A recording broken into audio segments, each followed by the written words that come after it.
All right. We are recording. You are admitting. I think we're good. All right. Hi, everyone. Thanks for joining us for another weekly edition of the Storage Meetup. These are fun. This is what number, we started counting. This is number 47. So Really? we got a good streak going. This is fun. Growing, seeing some new faces. So if you are new, raise your hand a little bit. I'd love to have you come on to say hi, introduce yourself.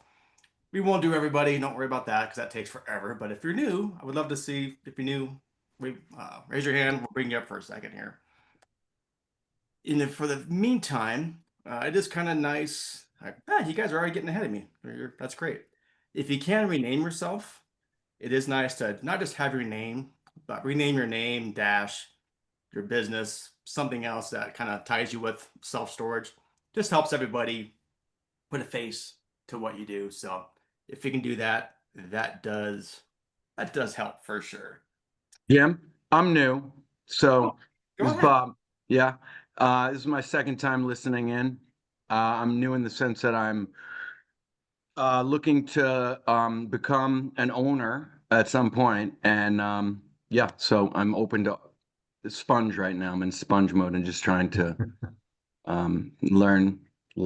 So Well, great. What you got? What got you interested in storage in the first place?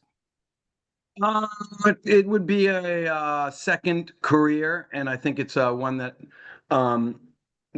there'll be opportunity in the area in South Jersey where I want to retire. I just turned 60, so I think it's a good type of business for various reasons that I could retire with. Bob, what part of South Jersey? Margate. Okay.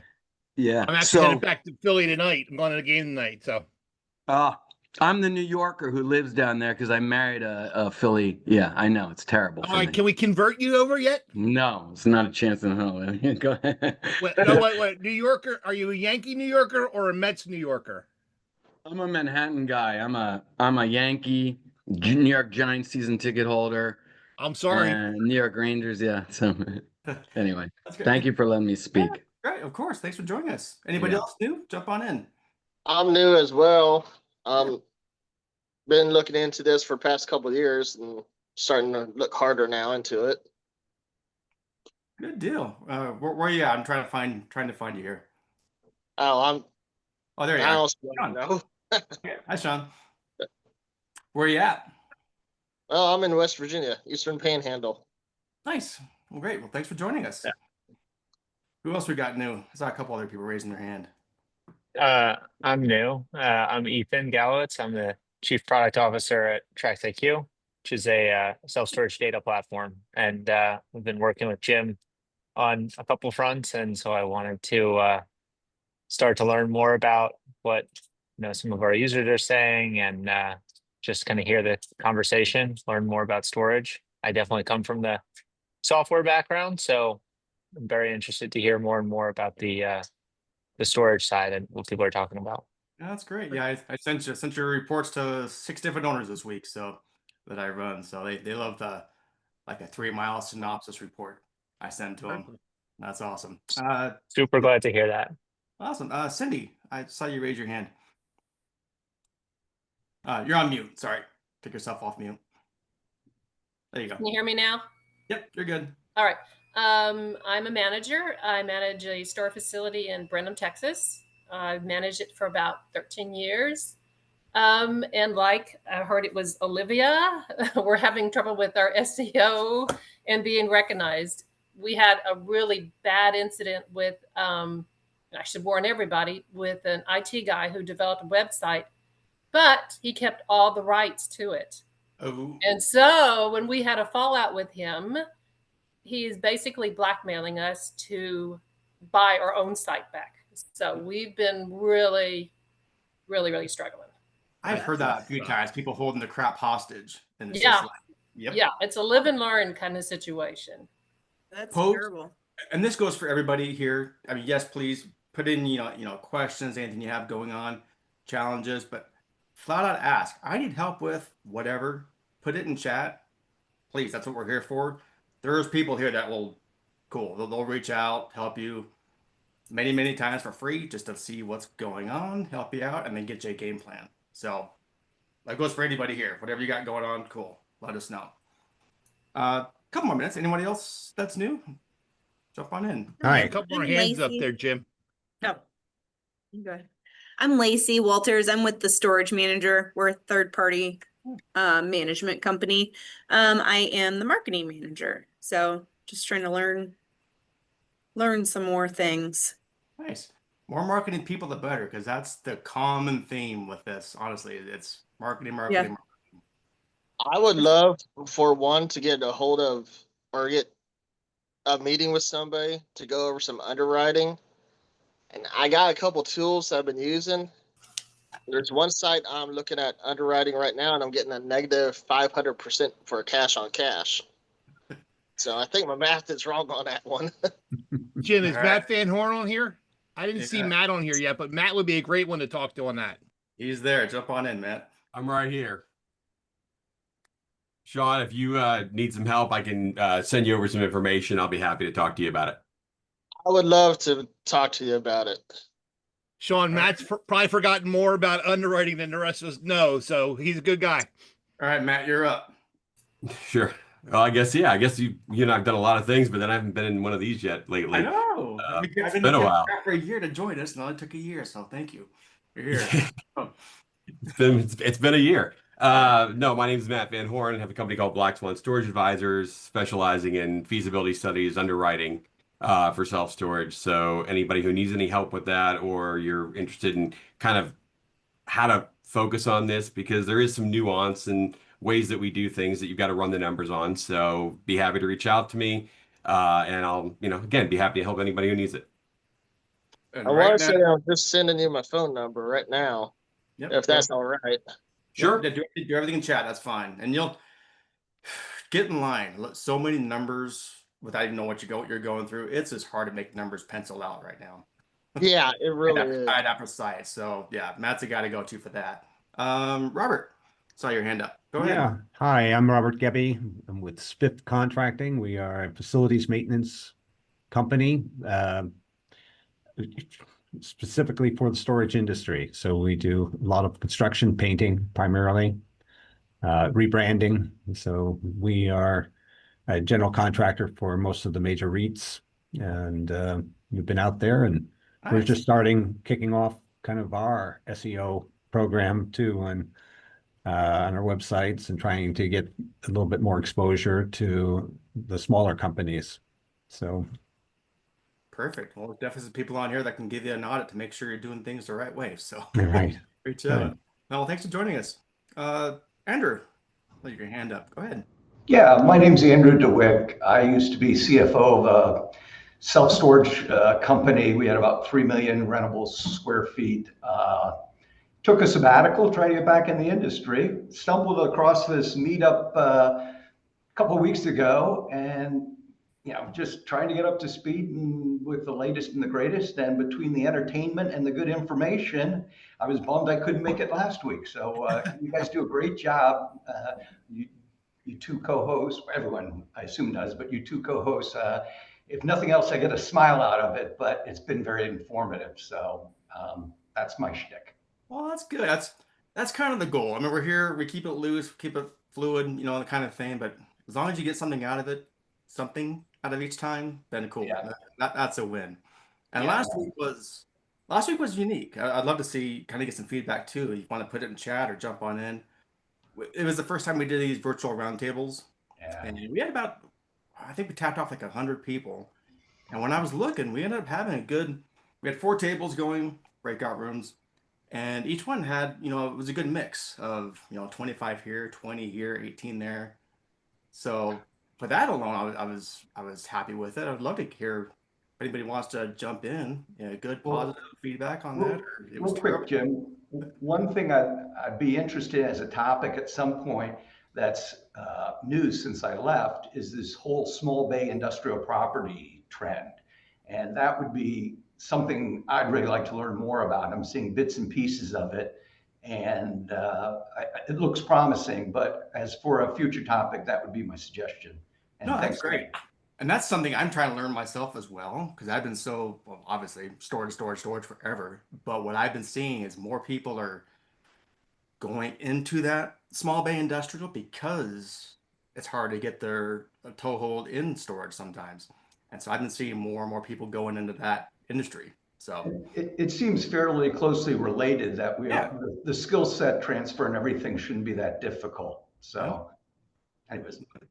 yeah, I got a short list of people I want to bring on for that. So yep, that's perfect. Dan, anyone want any feedback from last week? Did you guys get something out of that doing the roundtables? I'm just trying to take a temperature reading because I might be doing more of that in the future. Or if it was a bust, I'll scrap it.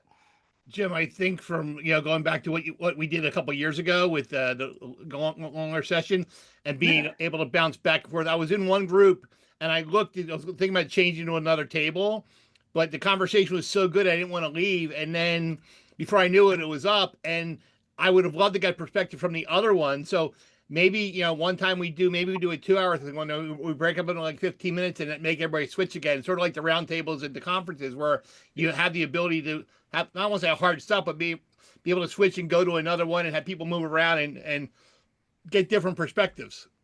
Yeah, and that's again, that's maybe I painted myself in a corner for that because I've always been like, yeah, we're doing this for an hour, dedicate an hour a week, But I've gotten that feedback a few times going, I wish we had more time. So I think maybe if we do the round tables in the future, as long as the hosts are up for it, for those tables, hour and a half, maybe 2 hours, and do exactly that. I'll extend it every 30 minutes. I'll give a little nudge, being like, all right, time to move to the next one. But it gives you more time to get more in depth, because that's one thing that I love and hate about the round tables. Like when you go to the shows, what I hate is it's so loud, and all you can hear is the people right next to you anyway. But it goes so quick, you don't get anything really out of it anyway. It's like, cool, here's my card, call me later. It's hard to get much in depth. So that's kind of why. That's why what I was going for, to give people a little more breathing room, frankly. So exactly. Anybody Well, else? how about one of the hosts? What did they get out of the table? Who's anyone? I know Eve is on here. I saw her. And the other hosts, what did you guys get about hosting the table? That was so much fun. It's great to hear everybody's perspective. That's why we're always on these calls. But it was great to have some questions that really kind of think through what we're doing, and I really enjoyed it. Yeah, I thought it was a great way to kind of interact with a little bit more one-on-one versus like, this is a great room, but it is very, very big. So it's nice to have that smaller subset of people who are interested in maybe what I'm having to offer. Corey's talking about that session, so it's nice. It's a really good experience. Are you at an airport, Eva? I am on a boat, actually. I'm on a boat and it's going fast. But yeah, That's an else skit. I'm on the boat. Yeah. Wow, dedication. Thanks for jumping on. Oh, that's either Eva or Corey. I would love to hear a little feedback. I know you guys went to the Brighton SEO. Is that what it was called? Brighton SEO. Oh my gosh, it was so much, and so amazing. Eva and I were just like blown away with everything. I know we were talking about everything, and it was awesome. And there were how many other storage companies there, Eva? It was like 5 other companies, right? It started like, it was funny. The first year, no storage. And now this year there was like 5 or 6 different storage, like big ones too, that were kind of joining the marketing conference. And I was like, I'd like to see that. I'd love to see that they're bringing that back into our industry. We're seeing that kind of like reciprocal of not just marketing, not just storage, but both. Gotcha. And I just let you know, Eva, your audio is kind of wonky. So just letting you know. I'm probably going to be really bad if you guys I know. can't hear me now. Just warning you. Eva, Corey, I don't know if you saw them. There was a couple posts in the comments, one from Josh, one from Leslie, looking for help specifically with Facebook and IG ads. And Leslie's one saying tips on creating solid marketing, specifically blogs and other social media. So either one of you guys want to chime in and reach out to Josh and or Leslie in the chat. Yeah, I'll put my contact information. Eva and we both can help with those sorts of things. Definitely content. I love content. I can talk about all that all day long, especially after hitting Brighton. There was a lot of great information that we had from that. One of my key takeaways, and I know, Jim, you kind of asked me to share like my key takeaways, right? Please. Yeah. When I have a show and tell, let me get my show and tell ready. But one of my key takeaways was, if you guys are not on Reddit, you better get on Reddit, because if you're not, Someone else might already have claimed your information. And let me just show you what I found when I was looking for the big guys. Now, is that because Reddit is getting picked up from the AI search results? And it's also being picked up in Google's AI overviews. So, you know, and even in just generic organic search is being picked up a lot. But it's definitely with the large language models, it's very, very important. But if you haven't claimed your space, you better claim your space because you'll wind up with this.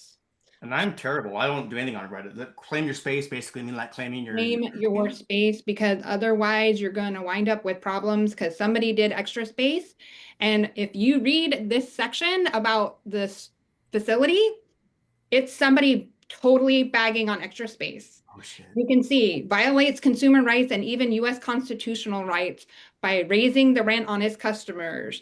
And at the end, is talking about how the subreddit for self-storage, which I belong to, is meant to help owners of these storage facilities execute their exploitive business practices. You do not want that online. Go claim your brand, go claim the conversations in the subreddits. Reddit has done a great job of actually giving you a lot of information. So if you sign up as a business account, they actually give you a lot of tools. And I've been exploring that a lot. They actually give you a lot, but just go claim your Reddit. Put that in, if you don't mind, put a The link in yep. chat to sort of. Yeah, I will do that. Let me. Because I haven't done that for anything, frankly. So it basically is that like claiming your username kind of thing? Right. Yeah. So you have to set up your username, and if it's already claimed, there's some things that you can do. You can ask to be a moderator. There's some tactics. If anybody runs into any problems, you know, feel free to contact me. But definitely, if you haven't done it and you've been putting it off, don't do it anymore. Just go do it. Someone's going to claim That's what I'm working on with most of my clients right now. Well, that's so crazy because you think of Reddit as just kind of like this open forum for people to discuss other topics. And I've seen some like self-storage threads that are like years old. So seeing it to actually come back around is very interesting to me, because if now AI is going to be digging into it, then I think we have to take it a little bit more seriously than the keyboard warriors that typically have used it in the past. Yeah. And it's nice because you can actually cultivate a good community if you're a good Reddit moderator, right? Or if you're a good communicator, you know, if you participate in the conversations, it can actually be a very positive thing. But I would definitely try to head whatever you can off in the past right now and get yourself set up, because if you don't, someone else will. And as you can see, we don't want that. That's nuts. Any other takeaways from the conference? I think one of the other key takeaways is the thing that Eva and I have been professing all along about your citations are still very, very, very, very important. Because the more that it doesn't have to be, it's not necessarily backlinks. And we always talk about that in SEO, right? Everybody's always talked about backlinks. It's more about your brand mentions. So even if it's not a link back to your website, there's still a lot of value in your citations because those mentions now are being picked up and they're very important. Other key takeaways I got was, please make sure your website is well organized. Your blogs especially need to be extremely well organized. And there was just so much. Eva, did you have anything else to add? You guys hear me okay? It sounds like you're underwater. Can't hear you. No, don't worry about it. I'll chat it up. Yeah, This might be your topic for next Friday's marketing session. I was just gonna say, I'm also gonna be doing, next week is the AI one. So we actually got Fraser and Tyler from Patchwork Labs. We're doing nothing but AI voice agents next Friday for our AI. Yeah, I don't know if you noticed chat. There's a couple questions. Sheila had one about a small company in North Carolina, and Shannon Carbona, one of our favorite call center people, said, "I'd love to jump on Sheila's question." Go ahead. I would love to, Sheila, especially if you are new. I want you to know that the bar that is set by those big guys is not as high as you would think. They spend a gajillion dollars on marketing, but where you can really, really set yourself apart is by being really good at some of the very basic things. So I am going to literally start with push all the buttons on your website, make sure everything works all the time and that nothing changes. I am going to say, and this is so basic, but you guys hear it all the time, answer the phone. And when you do, answer it well. You would be shocked how many self-storage facilities you call and they just don't answer at all. So if you answer the phone well, you are already miles ahead of your competition. If you take the time to ask good questions, leading questions to anybody who's a prospective tenant for you and show like curiosity about what they're doing and empathy for what they're going through. So be friendly, not personal in that, right? Don't get involved with the grandma situation or the breakup situation, but say things like, I am so sorry you're going through that. I'm going to get this set up for you as fast as I can because I know you probably have 100 other things to take care of today. Those are the kinds of things that are literally going to set you apart right out of the gate. To continue down that road, make sure you're getting full name, phone number, and email address if you can possibly get it, because not everybody's ready to make that decision right there on that first phone call. Give yourself every opportunity to contact them and put it on your calendar. Okay, if you want to go talk to somebody, I'm going to put it on my calendar and give you a call back and then do what you said that you were going to do. Those are the kinds of things that I guarantee you that the people in your 3 to 5 miles are not doing. It's so uncommon. Jim, I see you itching to jump in on there, man. Well, I was going to say you hit the nail on the head because I did a call this week with a client that only had Rent Now on their website, and I said you're making a big mistake because talking to the website companies I deal with, still less than 50% of people are renting now. They're hitting the reserve now or contact us for them and getting those things so they don't know what they need. So you only have the option to rent now, and they're not a person like all you millennials on here who don't want to pick up the phone and call somebody. Yeah. Sydney, I saw your eyes roll at me. You know it, right?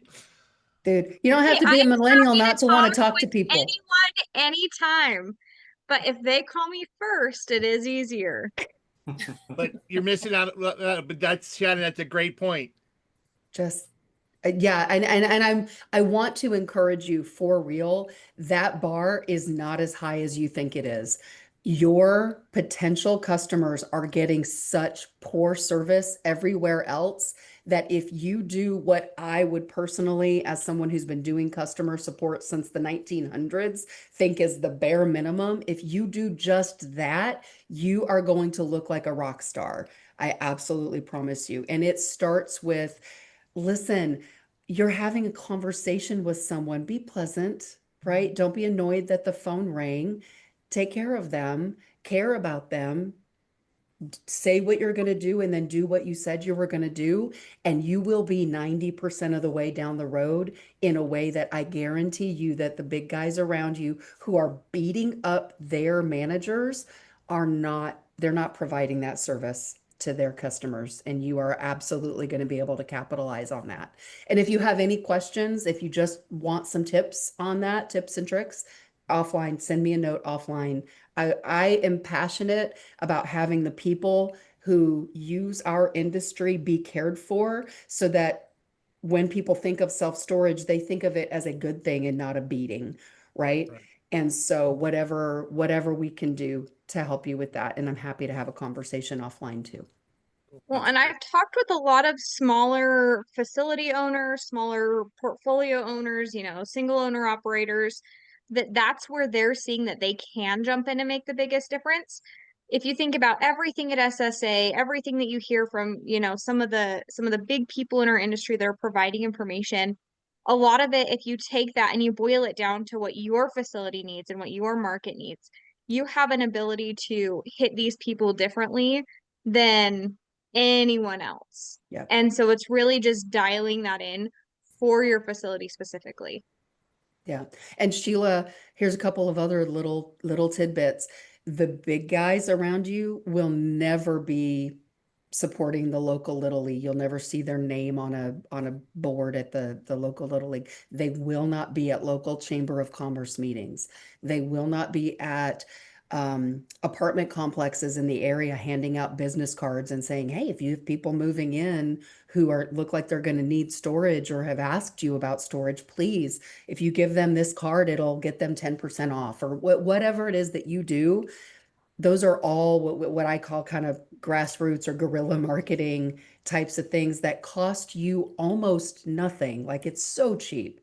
And it makes people think of you instead of, oh, orange doors, right? So just things to keep in mind that I think smaller operators actually have a much, much easier time than even the big guys. With all their marketing dollars, they don't do those little things that make you personal. And I saw your note that you are small, locally owned, Eastern North Carolina. That means you're in a group where your customers want a more, you didn't say Raleigh Durham, you said Eastern, right? And so I'm assuming that means that you are outside of a major metropolitan area where people are going to tend to care more about, I want to talk to that person.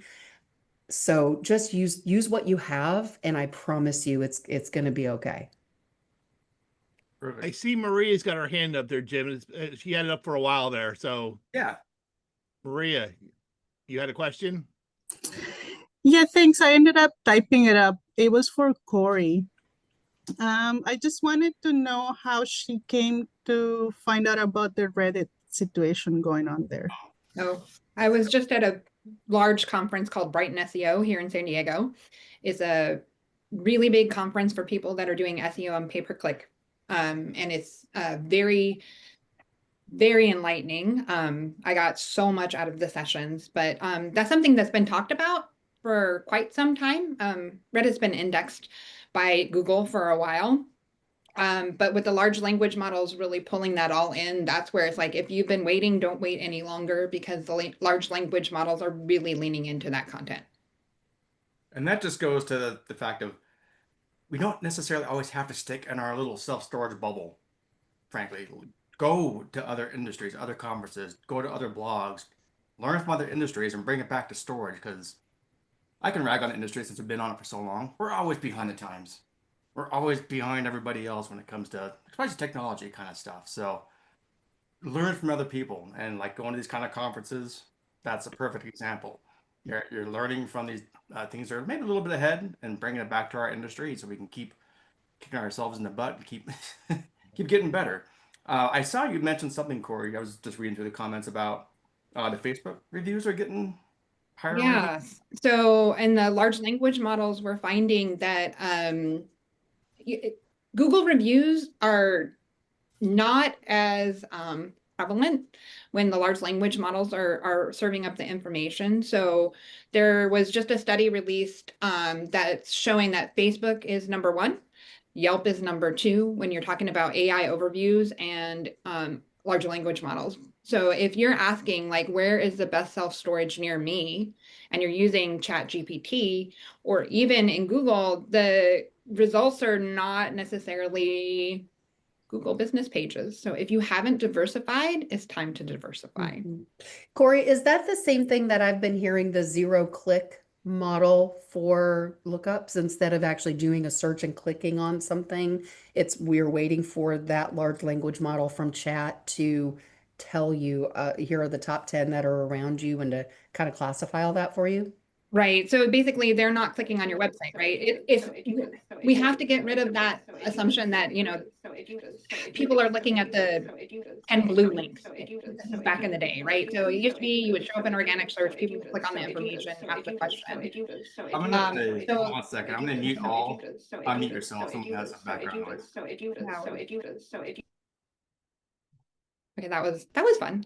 Yeah, that's a weird loop. But so now, like, the AI overviews, there used to be like knowledge panels and all the other things, and that was zero click, and now we're talking about zero click again. But it's the AI, when you're in Google, the AI overviews, it'll give you all the information that you need when you ask the question, and you don't have to click on someone's website. So the other key thing that we're finding is you really need to be the authority. your content has to be solid. You want to be the authority about your product, your facility. You need to make sure that you're diversifying your reviews because AI is picking up information in other places. And it's not just your Google business profile any longer. I just, again, not to rag on the industry, but we've been talking about this for how long? And 99% of people don't do it.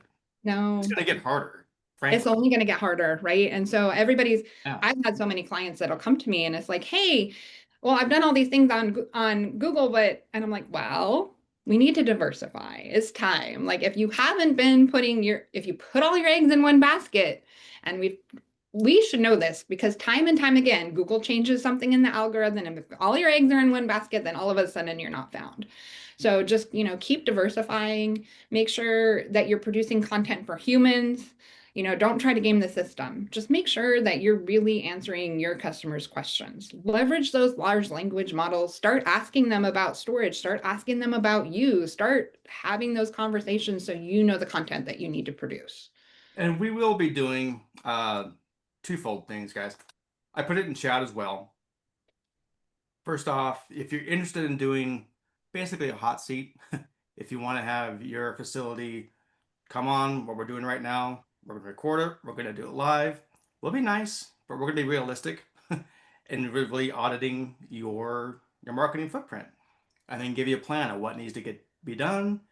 And I think in real time, we'll create your better profile. We'll do these Reddits. We'll do all this kind of stuff so other people can watch it being done. I think that would be very helpful. So we'll have a couple guinea pigs. We'll turn you inside out, make it better, but everyone can watch the whole process.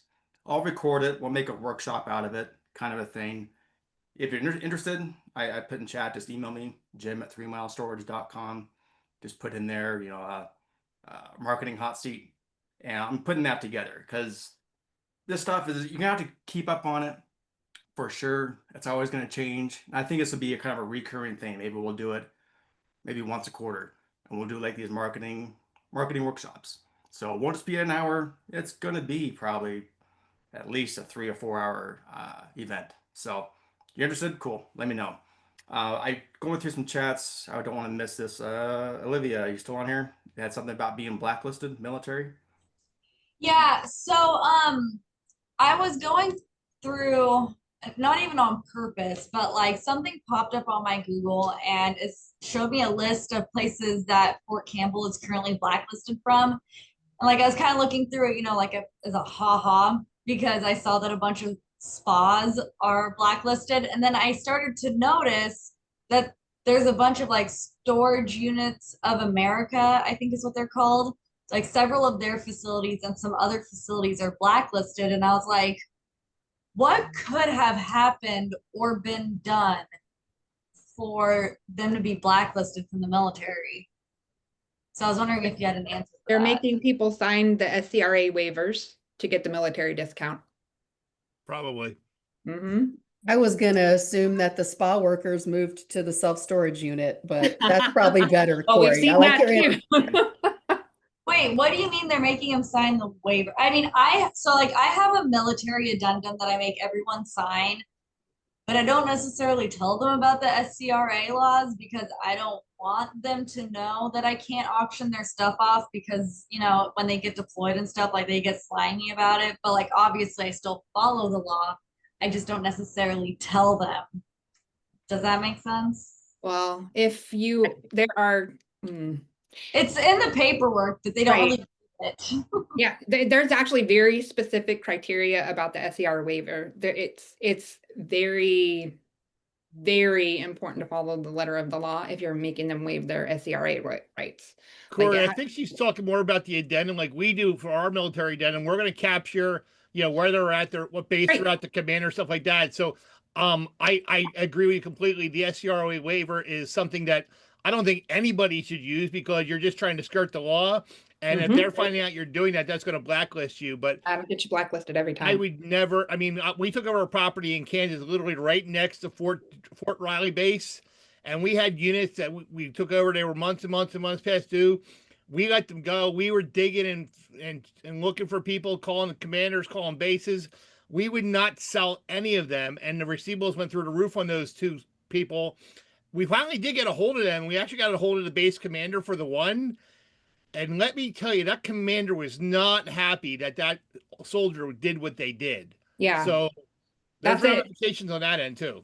Yeah. But Yeah. I would tell you never sell active military members stuff, no matter what. You can look it up. You do a little research. Was Public Storage lost a $13 million lawsuit over doing that a few years ago? Uh-huh. It never do it, waiver or not. I agree Yeah. with everybody. We have Agree. units Quote, near unquote, Eglin, and we never sell people stuff. We never ask for them to waive their rights. If you contact the commander, they will rain hellfire above the people who are late. They do not like their, unlisted being late on anything, on their mortgages, on their storage. Oh, you could absolutely destroy their careers. That's why I tried to not reach out to like their commanding officers, because I'm not trying to destroy your life or your livelihood, but can you just pay your unit, please? Yeah, but Olivia, when they're 6 months past due and they're not returning any calls, you got no choice but go to the military and try to get them to help you. Oh no, I know. So, okay, my husband, he's active duty. And so I actually had him look up all the soldiers that stopped paying, and like I find a back way to get a hold of them. So like I just finally got a hold of my last one who hasn't paid in 325 days. He finally hits me back with a text message and he's like, just auction it. So my question on that one is, does that count? Like, can I auction it then? Because I have it and like I could just screenshot the whole conversation into his account. Got to get a I would signed have form. them sign or like a release. release of liability, something, a release of contents, something saying that I would they not don't do want it. them, that they are surrendering it. Otherwise, it's a trap. If there is no signature, it's a trap. He refuses to respond to anything else. Can I Certified mail. Okay. I got you guys. Can I do like here? I got two things. One is it's called a relinquishment of space. And I'm talking directly from Jeff Greenberger, who is our attorney who wrote our leases and everything else. So get a relinquishment of the space for that one and have that signed, whether it be electronically or whatever else, whether through your PMS, FMS, or do like DocuSign, whatever else. So there's that electronic. You can see where it came from. Now on the waiver of service members Civil Rights Act, I save all of my emails from the attorney. Jeff said that it would not be enforceable because conditions make it enforceable are all strict, and just adding it for automatic signature would not make it enforceable, and it actually makes it risky to use. Because when I was revamping some of our operations, I came across this was in one of our documents, and I was like, hey, with my experience, I don't think this is enforceable, and I wanted I just wanted, from Jeff, make sure that I was correct on that. Who's sharing their screen?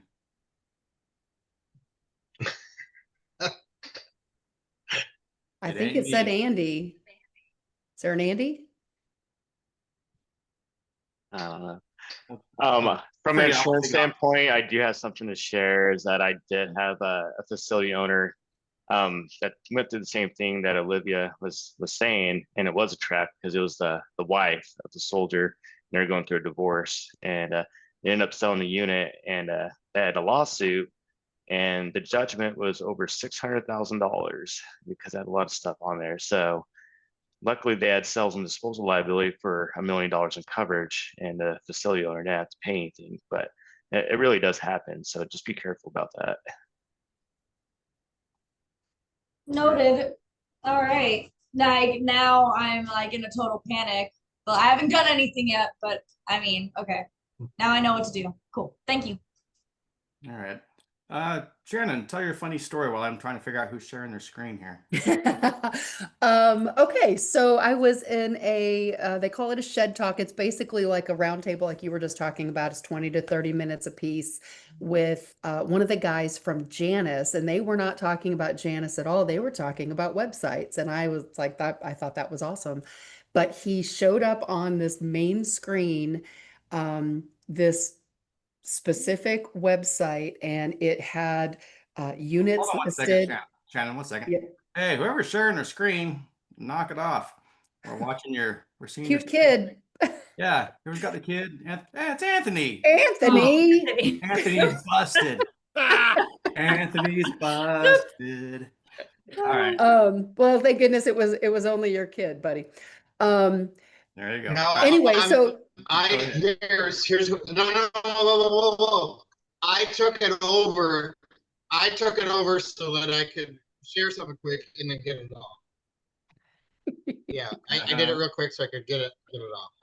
Okay, all good. All right, go ahead, Shannon. Sorry. So he pulled up a website, just a self-storage, and he had permission from the person to do it. He pulled up the website, and it had the list of inventory, and it said click for pricing, as opposed to rent now, reserve now, whatever. So already not wonderful, but he clicked for pricing, and it took him to a enter your name and address so that we can call you page. And because you guys know I'm a little expressive. No. If we've ever met, and I will say that the noise that came, I was in the back of that room and I went, oh, it's just that bad. And he busted out laughing. He was like, that is the reason why we don't do this. But it was so funny. And then he had like 5 different websites that he brought up that had just like, if my Princess Bride fans out there, you've fallen prey to the classic blenders. Like that was definitely one of them. Just don't lead people down a primrose path and not give them what they're looking for. But it was hysterical because it looked fine. Like when you just glanced at it, it was okay. But when you clicked on get pricing, oh my goodness, so bad. So bad. That just goes back to audit yourself. Even though it was fine last month, keep going to your website and click. Yes. Because things change. I swear. I was like, I haven't changed a thing. It was fine. I think I promised. It's a dead link. Single month. Every single month. Audit your website. Yes. Because that was what happened. That was the customer went, what do you mean it didn't show the pricing? Yeah. Yep. Always check. All right, Anthony, redeem yourself. You had a question about delinquencies. Wasn't me. I was trying to help. I'm just kidding. All right. What I know. Entire delinquencies or what? So like we're getting at well, I was kind of getting like a broad overview of, because the economy, different way that things are going, get a broad overview of, what is everybody experiencing for delinquencies and best practices, since we're kind of semi on that subject. No, I'll just speak from, for my portfolio, but it's location. The ones that are kind of in a harder economic area, you know what I'm talking about? I'm definitely seeing it. The collections are spiking. And what you can do about it, same thing as that hasn't changed ever, I would tell you possible. And go ahead. Oh, I was just gonna say, Anthony, one of the advantages that a lot of you guys are talking about being a small operator, one of the advantages you have over a REIT is you're a district manager for a REIT. You have zero flexibility in doing a workout with the customer. If that customer hits 45 days, they're up for auction, they're going to be sold. If you find somebody that you can work with and work out a pay agreement with them, that's a great way for you to maintain occupancy and get paid at the same time. Not everybody can pay you in 10 days, but Extra Space and Public Storage are sending out some pretty nasty letters in 10 days and they're selling people before 60. And that's a great opportunity for you to slide in and pick up a chunk of the market. You got to be careful what you're doing. And every case is a little bit different, but it's a great opportunity for you if you're a small operator. And I'll push back on that just a little bit. Just what I've seen is like when I offer that, like, yeah, hey, make work a payment plan, that kind of thing. I just can never get them to work out. I do a payment plan, I have them sign it, and they still lapse. Well, when they sign it, you got to get something in return, right?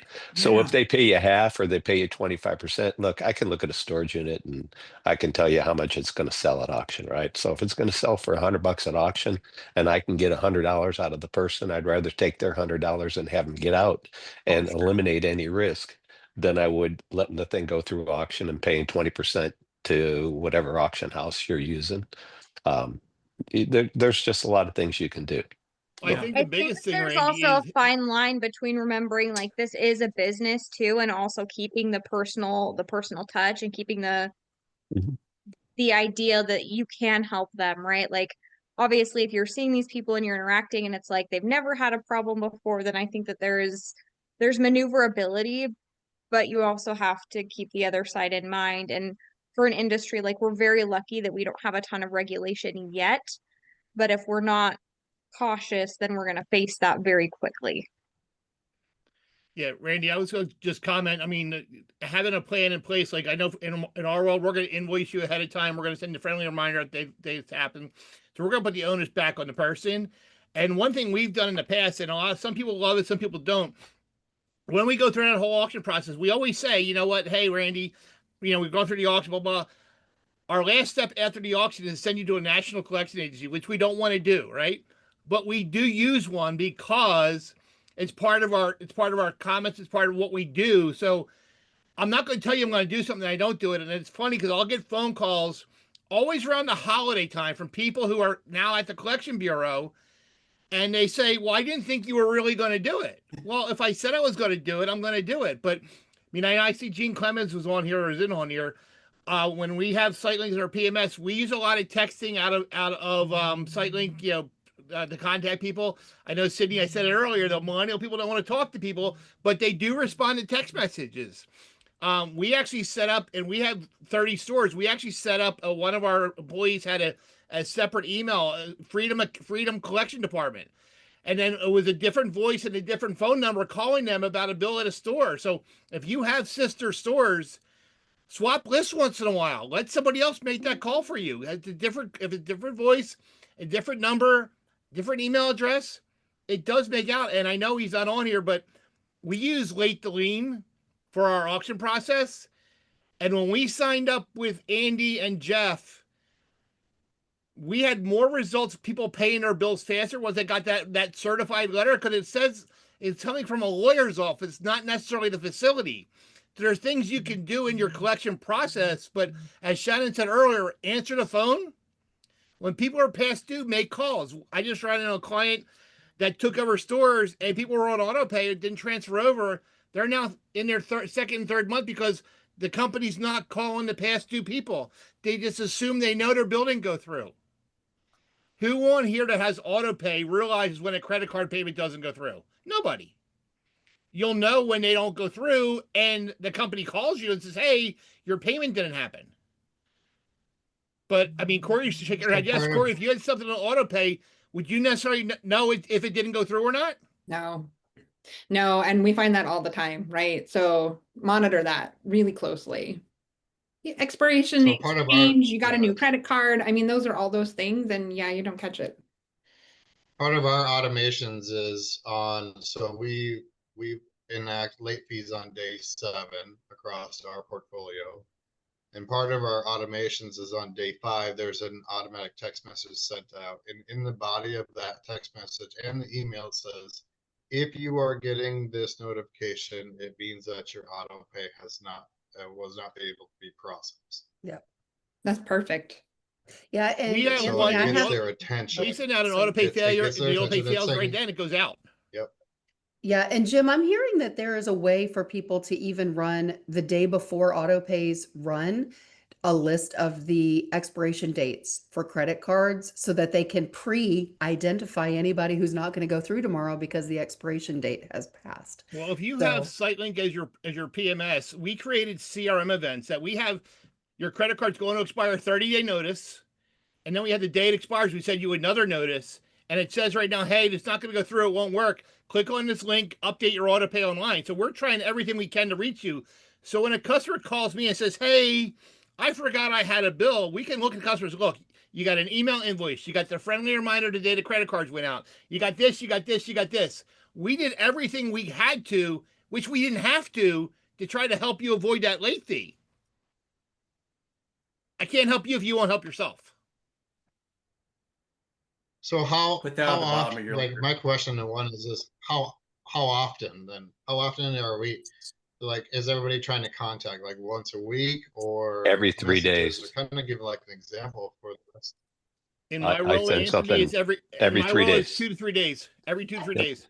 As a manager who actually does this for a living, I can honestly tell you what we do here. So like I have a daily duties checklist, right?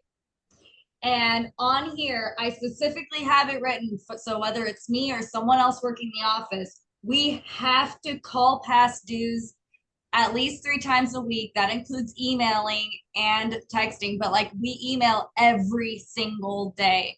And on the first 5 days, I make sure that I send at least one friendly text message to everyone whose payments haven't gone through or they haven't paid yet. So like I bug them, and then I'm very specific. I'm like, hey, just a friendly reminder, today's your last day to make your payment before that $20 late fee hits tomorrow. And then all of a sudden all the things coming back. Someone's coming in. Sorry. Olivia, robocalls work fantastic. Todd Sheffer's got a great robocall program. And when I first looked at it, I'm like, nobody wants robocalls. They're not going to work. I can tell you, they might not answer the phone when they get the robocall, but they're going to call you back. And then Shannon, your team can pick it up and answer the call and take the payment. So yeah. But I mean, honestly, your robocall should say dial this phone number that goes directly to an automated payment system so that you can make your payment right now. Don't even call my office. I don't want to talk to you about it. I just want your credit card number. That is not uncommon. It's perfectly reasonable. I don't need to have a discussion with you. I would just like your money, please. Press this button to be connected to that number. Like, make it easy. I would also say on manual calls, And Jim everybody starts at the top of the list and goes from A to Z. Make sure you start in the middle some days and you start in the bottom, because the Z people get called half as much as the E. If you look at your report, That's sad, but probably true. should use And is Jim, yeah, I was gonna say, Jim Mooney was correct on doing different numbers. Give you guys like an example, live example yesterday. I was jumping on the phones, trying to squeeze a little bit more out of the customers than what would have gone to auction. I called from the facility phone number to the customer. It went straight to his voicemail, so the number was blocked. I called from a different facility phone number and it went right on through and he answered. Did you just say gotcha when he answered?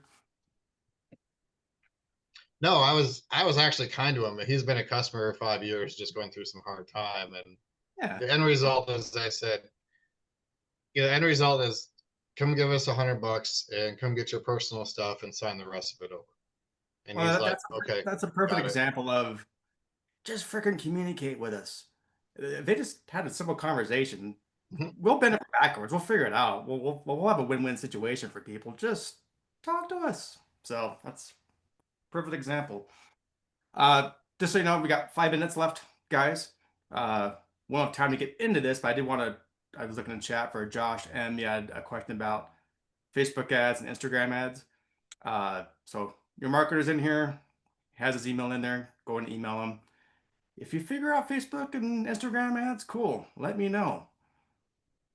I can't figure that out. I can't get anyone to run off those kind of things. So hey, if you can figure that out, or you marketers can figure that out, cool. Come on and show us, because I don't know. I haven't seen that. So unless someone else has figured that one out, let me know, please. And then a couple more minutes here. I want to showcase this real quick. So give me about 5 or 6 months, Jim. Reggie. Oh, hey Reggie. All right, you're working on it, huh? All right. If you can break that, you will be famous. All right, couple things for you here. We're working on a couple things here since we got 2 minutes left. Haven't really officially launched it yet, but go to the storagemarketplace.com. Kind of putting this together since we keep talking about, who do you use in collections and those kind of thing. Trying to put this together. That's a nice, easy way to find vendors in the marketplace. Got some events as well. Still working on this, but you can sort it by what's going on this week online, what's going on this week in person. Check it out. If you're a vendor, you're on here, let me know. You may have to update some information on their emails, that kind of thing. I basically just scrape this information and put it up. So if you're a vendor, please go on there, check it out. Jim, and make sure to leave reviews, because I did one for the storage meetup, and I got a few people to leave reviews for my pages on here now. So great. Yeah, having reviews on there is important. Yep, that'd be great. Yeah, if you want to do that, go to the storage meetup, click there, scroll on down. Cool. Give us a review. That's kind of a newer thing we're putting together. I think it's working now. You can actually reply back. So cool. We just need Google to scrape this for us. That's okay. It's coming. And then this is coming in December 5th. Had to think of the date. So let me know. This is fluid. we're putting the agenda together. We can go in a million different directions on this, but I wanted to have an AI storage summit to just kind of, as you see here, just kind of cut through the hype and just show you what's actually working and what's not working and what can we do right now with the tools that we have at hand. I want to showcase that. So message me, email me. If you have any ideas, you want to be a part of that, cool. We'll chat. We'll talk. And then last thing, storagemeetup.com, just the main hub for everything we got going on here. You can always check this out. There's the updates for things that are coming up. People are always asking for past videos. Nothing fancy. There you go. It's just a YouTube playlist of all our past meetups and recordings. So there's some resources there for you. Let me say one more thing here. I think I got it up. Speaking of AI, I always like to give this little plug right here at the end. After I end this, I jump on this meeting. This is a friend of mine, Kyle Shannon. It's very open. As you see, it's AI Salon office hours. We just get on and geek out about AI stuff. No real agenda. It's just a bunch of AI nerds get on and we chat. So if you want to learn a little something, meet with people that are passionate about AI, I'll put this in chat because it will start right after we end here. So let me put that in chat here for you. Hey, Jim. Anyone's welcome. Go ahead. Who's up? Can I get your email to email you about that workshop stuff? Yep, of course. Hey, thank you. Storage.com. It's in chat. Jim at All right, 3storage.com. Try to make it easy. All right, famous last thing. Gotta do the selfie. So if you haven't turned your camera on, turn your camera on now. Don't be shy. We gotta make this look good. Anthony, you gotta turn your camera on, bud. It says it's disabled by the host. I can't. Oh, I was doing that when he was doing crap behind there. Hold on. All Alan's fault, blame him. Be fine. Whatever. All right, let's go. Gotta hurry, Jim. I gotta go. We're going 1, 2, 3. I'm still blocked. You won't let me turn my camera on. Smile. 1, 2, 3, go. All right, I gotta do one more because we have too many people on. Jim, we had a high of 84 people in here today. Yeah, no, it was a good time. All right, last one. And the one and the 2 and the 3. All right, Look cool. at Olivia posing for the picture. We're good. All right. Thanks, everyone. We will Bye, see guys. you next Friday. Next Friday is the Thanks, AI. guys. So join us. It'll be fun. Sounds And good. Thanks a lot. All right. Take care, guys. Bye. Have a good weekend.